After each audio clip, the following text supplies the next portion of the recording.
ஏன் வேண்டும் திராவிடம்? ஏன் வேண்டும் திராவிடம்ங்கிறதுக்கு தத்துவார்த்த ரீதியா நம்ம பதில் சொல்லலாம். இப்படி தத்துவார்த்த ரீதியா ரொம்ப ஆழமா ரொம்ப தீவிரமாவே பதில் சொல்றதை விடவும் சிம்பிளா லாஜிக்கா சொல்லலாம். ஏன் திராவிடம், ஏன் வேண்டும் திராவிடம்னா, ஏன் வேணாம் திராவிடம் சொல்றாங்கல்ல, அதனாலதான் ஏன் வேண்டும். நீங்க திராவிடம் வேண்டாம்னு சொல்றவர்கள் என்ன காரணங்கள்லாம் சொல்லுகிறார்களோ அந்த காரணம் தான் திராவிடம் வேணும்னு நம்ம சொல்றோம். பெரிய ஆராய்ச்சி எல்லாம் ஒன்றும் தேவையில்லை. பெரியார் ஒரு மாநாட்டுக்கு போனாராம். நான் அது வாய்வழி செய்தி தான், ஆதாரமா படிச்சதில்லை.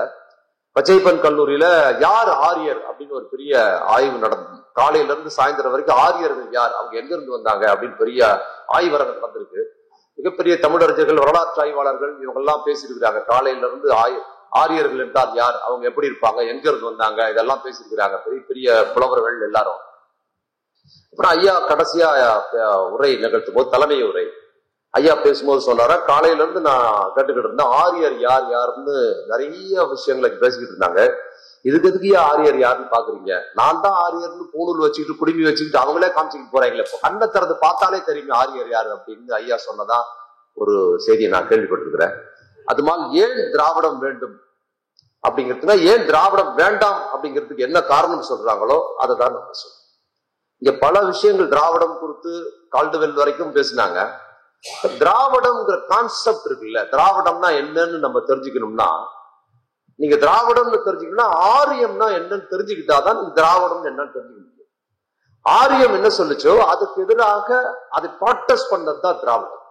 அப்ப ஆரியம்னா என்ன அப்படின்னா, ஆரியம் என்பது என்னன்னு தெரிஞ்சுக்கிட்டாதான் திராவிடங்கிறது தெரிஞ்சுக்கணும். ஆரியம் என்ன சொல்லுதுன்னா, ஒரு மனிதன் பிறக்கும் போதே அவனோடு ஜாதி பிறக்கிறதுன்னு அறிவியலுக்கு புறம்பாத்தான் ஆரியம் இருக்கு. உலகத்துல எங்கேயுமே கிடையாது ஒரு மனிதன் பிறக்கும் போது அவனோடு ஜாதி பிறக்கிறது அப்படின்னு சொல்லிவிட்டா கூட பிரச்சனை இல்லை. இல்லாத சொல்ற சரி இருந்து தொலைட்டோன்னு. அப்படி பிறந்ததுக்கு பிற்பாடு அவனோடு உயர்வு தாழ்வும் பிறக்குது. அப்படி ஒருத்தோட ஜாதி பிறக்குது, ஒருத்த உயர்வா பிறக்கிறான் அப்படின்னு சொல்லிட்டா கூட பரவாயில்ல. அடுத்தது இன்னொன்னு தாழ்வுங்கிறது பிறப்பாலே இருக்குது. உலகெங்கிலும் பிறப்பா இருக்கிறதுல ஏற்றத்தாழ்வு. பிறப்பா இருக்கிறது என்ன, கருப்பா பிறப்பாங்க, சிவப்பா பிறப்பாங்க, ஆணா பிறப்பாங்க, பெண்ணா பிறப்பாங்க, இவ்வளவுதான் பிறப்புல. ஆனா இந்திய சமூகத்தில் அறிவியலுக்கு சம்பந்தம் இல்லாம அப்படி ஒன்றே இல்லாத ஒரு விஷயம் தான் இங்க 2000 ஆண்டுகளா இன்னைக்கு வரைக்கும் தீர்மானிக்குது. ஒரு விஷயம் ஒருவன் பிறக்கும் போது ஜாதியோடு பிறக்கிறான்.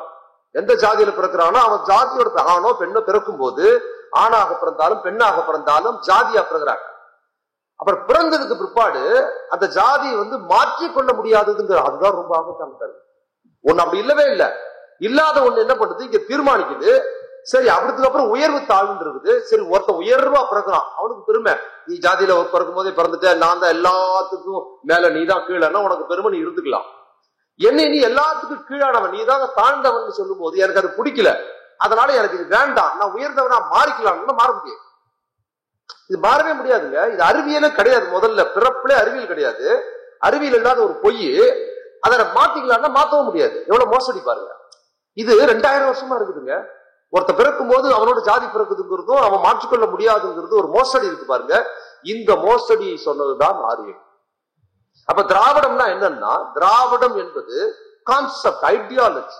பேசும்போது திராவிடம் இடம் அது குறித்துலாம் பேசணும் இல்ல, ஐடியாலஜி.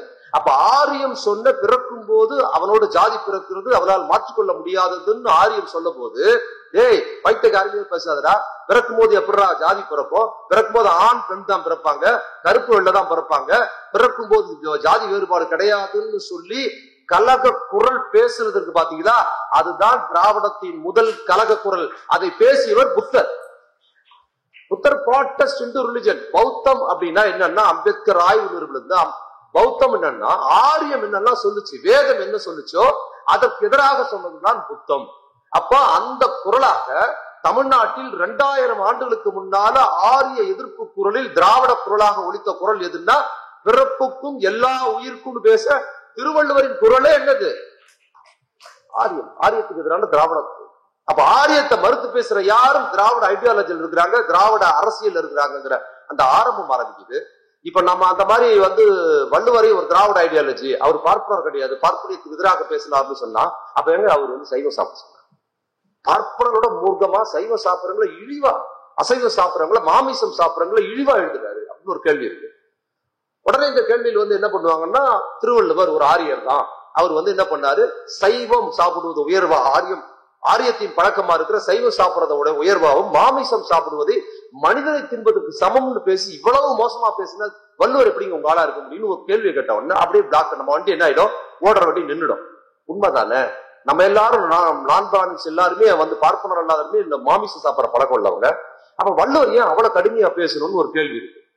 இந்த கேள்வியை நீங்க வெறும் உணவு பழக்கத்தோடு தொடர்புபடுத்தி பார்த்துட்டீங்கன்னா ஆரியம் உண்மை போல் பேசும். ஆனால் வள்ளுவர் பேசுற காலகட்டம் ஒன்று இருக்கு. வள்ளுவர் பேசும்போது புலால் உண்ணாமைன்னு ஒண்ணு பேசுறாரு. அவர் பேசுற காலகட்டத்தின் போது ஆரியத்தின் பழக்கம் என்னன்னா, புலால் உண்ணும் பழக்கத்தில் ஆரியம் இருந்தது.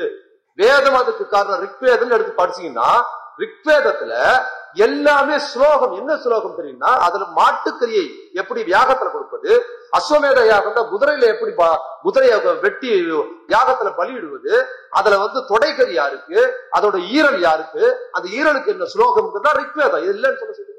புத்தர் ஒரு எழுச்சியான ஒரு இயக்கத்தை இந்தியா முழுக்க ஆரம்பிக்கிறாரு.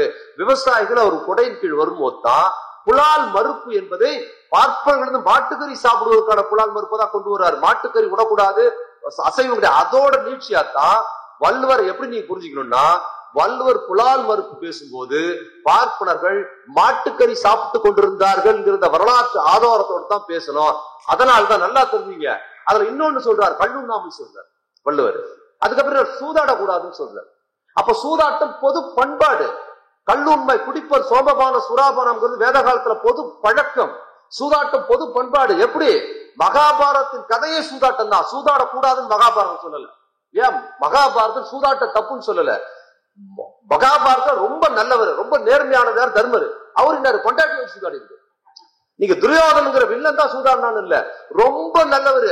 ரங்காராவன் மாதிரி குணச்சித்திர கேரக்டர் தர்மர். அவரே பொண்டாட்டி வச்சு நல்லவனே பொண்டாட்டி வச்சு சூதாடி இருக்கான். அப்ப என்னன்னா, மகாபாரத காலத்தில் சூதாட்டம் என்பது ஒரு பொது பழக்கம். பொண்டாட்டி கூட வச்சு சூதாடலாங்கிறது மகாபாரத காலத்துல நம்ம எதுவும் சொல்லல, அதுல இருக்கிறத சொல்றோம். அதுல சகுனி சதி பண்ணி தோக்கடிச்சுட்டாங்கிறதா தப்பே தவிர மகாபாரதத்தில் சூதாட்டம் தவறும் கிடையவே கிடையாது. தன் மனைவியை கூட வச்சு சூதாடிட்டா பின்னாலும் பாரதியார் இன்டர்பிரட் பண்ணி அதை கொஸ்டின் பண்றாரு தவிர மகாபாரதத்தின் பண்பாடு என்பது சூதாட்டம் தவறு இல்லைங்கிற பண்பாடு. அப்பா குடிப்பது ஒரு பொது பண்பாடு, வேத காலத்துல பார்ப்பனை பண்பாடு. சூதாடுவது பொது பண்பாடு. மாமிசம், மாட்டு மாமிசம் சாப்பிடுவது வேத காலத்தில் பொது பண்பாடு. அந்த சூழலில் புத்தரும் திருவள்ளுவரும் கல்லுண்ணாமை போட்டது, அதன் பிற்பாடு சூதாடக்கூடாதுன்னு சொன்னது, அதுக்கப்புறம் மாமிசம் சூடக்கூடாது சாப்பிடக்கூடாதுன்னு சொன்னதே ஒரு பார்ப்பன எதிர்ப்பு கருத்தின் வடிவமாகத்தான் சொன்னாங்கிறத நம்ம புரிஞ்சுக்கணும். இதற்கு ஒரு வரலாற்று கண்ணோட்டத்தோடு அணுகல் எடுக்கணும். அப்ப திராவிட கான்செப்ட், திராவிடம் என்பது நிலப்பரப்பு கிடையாது, அது ஐடியாலஜி. அப்ப அங்க ஆரம்பிச்சு புத்தர்ல ஆரம்பிச்சு அப்படியே வருது. இதுல கராரான ஆரியத்தோடு கிளியர் கட், உனக்கு எனக்கு உறவு கிடையாது. திராவிடம் என்ன தெரியுமா? ஆரியம் என்ன சொல்லுச்சு அதுக்கு நேர்தரா சொல்றது, அப்படியே நேர்தரா சொல்றது. ஆரியம் என்ன சொல்லுச்சோ நேர்தரா சொல்றதுதான் திராவிடம். அதான் புத்தர் சொன்னாரு, அதான் வள்ளுவர் சொன்னார்.